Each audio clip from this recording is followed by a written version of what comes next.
पूरे बिहार के शिक्षकों के भविष्य के लिए आप फैसला करें, अन्यथा की स्थिति में हम लोग बाध्य होकर फिर सड़क पर उतरने की राजकर्मी का दर्जा तो दिया जा रहा है, लेकिन अन्य जो भी हमें लाभ मिल रहा है उसके अतिरिक्त कोई अन्य लाभ नहीं मिल रहा है। हम लोग व्यवस्था से डरते हैं, जैसे है हम लोग जो परीक्षा अगर दे तो परीक्षा से हम लोग का कहा कि पहले तत्काल यह परीक्षा की तिथि को रद्द की जाए और 2 दिन का समय और 3 दिन का भी समय हो, बिना शर्त राजकर्मी का दर्जा दिया जाए।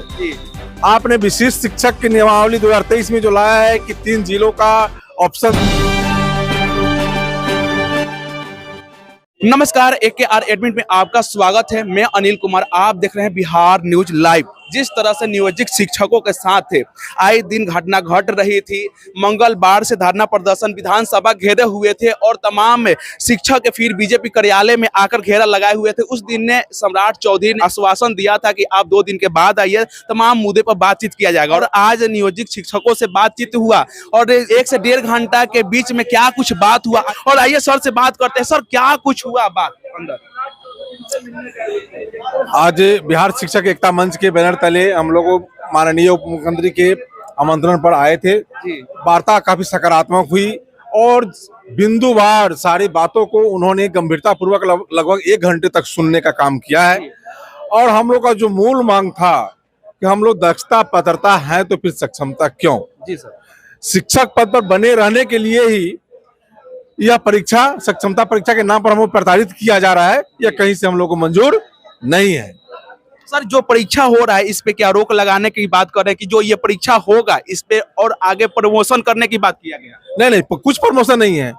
राजकर्मी के नाम पर राजकर्मी का दर्जा तो दिया जा रहा है, लेकिन अन्य जो भी हमें लाभ मिल रहा है उसके अतिरिक्त कोई अन्य लाभ नहीं मिल रहा है। सिर्फ राजकर्मी के नाम पर यह परीक्षा लाकर हम लोग को प्रताड़ित करने का काम कर रहा है, जिसका हम लोग विरोध कर रहे हैं। मांग क्या थी सर? मांग है कि बिना शर्त राजकर्मी का दर्जा दिया जाए। आपने विशिष्ट शिक्षक की नियमावली 2023 में जो लाया है कि 3 जिलों का ऑप्शन दो और फिर ट्रांसफर लो, तो इसका हम लोग पुरजोर विरोध करते हैं। यह असंवैधानिक है और ऐच्छिक स्थानांतरण की हम लोग मांग करते हैं कि जिसको जहां मन है सुविधा के हिसाब से उसको स्थानांतरण मिलना चाहिए। जो पहले से ही शिक्षा विभाग में या अन्य विभाग में यह प्रावधान है ऐच्छिक स्थानांतरण का, इसका हम लोगों ने डिमांड किया है। और सबसे मेन डिमांड जो हम लोग का रहा है कि तत्काल सक्षमता परीक्षा पर रोक लगाई जाए और माननीय मुख्यमंत्री शिक्षा मंत्री के सामने आपके अगुवाई में, माननीय उप मुख्यमंत्री की अगुवाई में बिंदुवार चर्चा हो और समस्या का सॉल्यूशन निकलना चाहिए। यह हम लोगों ने मांग किया कि तत्काल परीक्षा पर रोक लगे। जो उप मुख्यमंत्री है सर चौधरी जी, क्या कुछ आश्वासन दिया? हाँ, उन्होंने आज आश्वासन दिया है और बहुत ही हम लोग पॉजिटिव है उनके प्रति। और उन्होंने कहा है कि अगले 2 दिनों में इन सारे मुद्दों पर विचार विमर्श करके और आपके हक में हम सॉल्यूशन निकालने जा रहे हैं। और पुनः आप लोगों को बुलाकर, ये आखिरी बैठक नहीं है, पुनः आप लोगों को बुलाकर आप लोगों के समक्ष हम इसकी घोषणा करेंगे। तो सर जी, अगर हम लोगों के साथ आज माननीय उप मुख्यमंत्री श्री सम्राट चौधरी जी ने बैठक बुलाकर ये सम्मानजनक बैठक दिया, बहुत समय दिए, हम लोग इससे खुश हैं। और देखते हैं 2 दिन का समय लिए हैं, क्योंकि हम लोग परीक्षा से नहीं डरते हैं, हम लोग व्यवस्था से डरते हैं। जैसे हमारे प्रदेश महासचिव ने कहा है नहीं, ये जो सरकार की नीति है, व्यवस्था है, इसके हम लोग खिलाफ है। हम लोग जो परीक्षा अगर दे तो परीक्षा से हम लोग का प्रमोशन हो। जैसे सर ने कहा कि DPO में हो, DO में हो, हम शिक्षक बने रहने के लिए ये परीक्षा दे, इसका विरोध करते हैं हम। हमारा सिलेबस जो हम पढ़ाते हैं वो, हमारा जो सिलेबस हो वो जो हम पढ़ाते हैं वो हो। ऐसा नहीं कि T1 T2, क्योंकि उनकी तो नियुक्ति हुई है, हमारी नियुक्ति तो हो चुकी है। हमने सक्षमता परीक्षा क्यों दे? हम तो दक्षता पास है।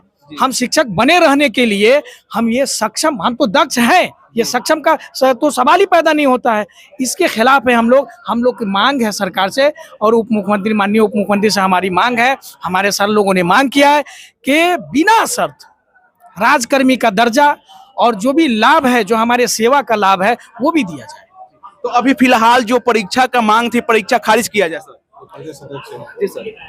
माननीय उप मुख्यमंत्री सम्राट चौधरी जी के आज बैठक में हम लोग अपने ज्ञापन के समर्थन में जो बैठक हुई थी, उसमें जितना मजबूती के साथ हम 13 फरवरी को पटना के गर्दनी बाग में पूरे 3.5 लाख शिक्षकों ने उपस्थित होने का काम किया, उसी मजबूती के साथ आज हम माननीय सम्राट चौधरी की अध्यक्षता में आज जो अपने मांग के समर्थन में जो हम लोग बिहार शिक्षक एकता मंच के माध्यम से हम अपनी बात को रखे हैं।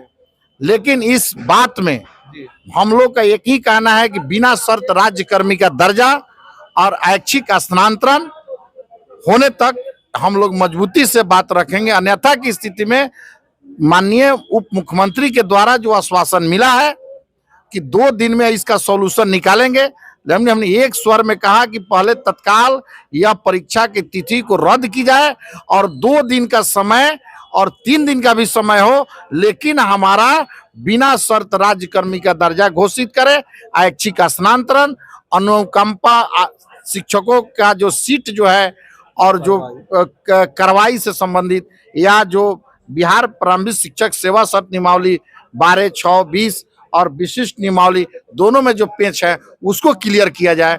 और यही उम्मीद के साथ जो आशा झलकी है, किरण की उम्मीद जगी है माननीय उप मुख्यमंत्री जी के द्वारा, तो माननीय मुख्यमंत्री जी से मेरा अपील है, माननीय शिक्षा मंत्री जी से मेरा अपील है कि हमारी मांग पर गंभीरता पूर्वक विचार करते हुए 2 दिन के अंदर हम लोग को पूरे बिहार के शिक्षकों के भविष्य के लिए आप फैसला करें। अन्यथा की स्थिति में हम लोग बाध्य होकर फिर सड़क पर उतरने की नौबत नहीं आए। लेकिन माननीय मुख्यमंत्री जी ने कहा है कि एनडीए की सरकार आपको दी है, फिर एनडीए की सरकार देने के आप दृढ़ संकल्पित है, इसलिए उम्मीद रखिए। तो उसी उम्मीद के साथ हम आज उनके सकारात्मक वार्ता से संतुष्ट होकर और उम्मीद की किरण लगाए हुए हैं कि हमारे मुख्यमंत्री जी तुरंत हम लोग को राज्यकर्मी का दर्जा घोषित करें। मैं प्रमोद कुमार यादव, प्रदेश अध्यक्ष शिक्षक संघ बिहार। के तमाम बातें आपने सुनी, आपकी क्या राय है कमेंट बॉक्स में जरूर बताइएगा। मिलते हैं नेक्स्ट अपडेट के साथ, नमस्कार।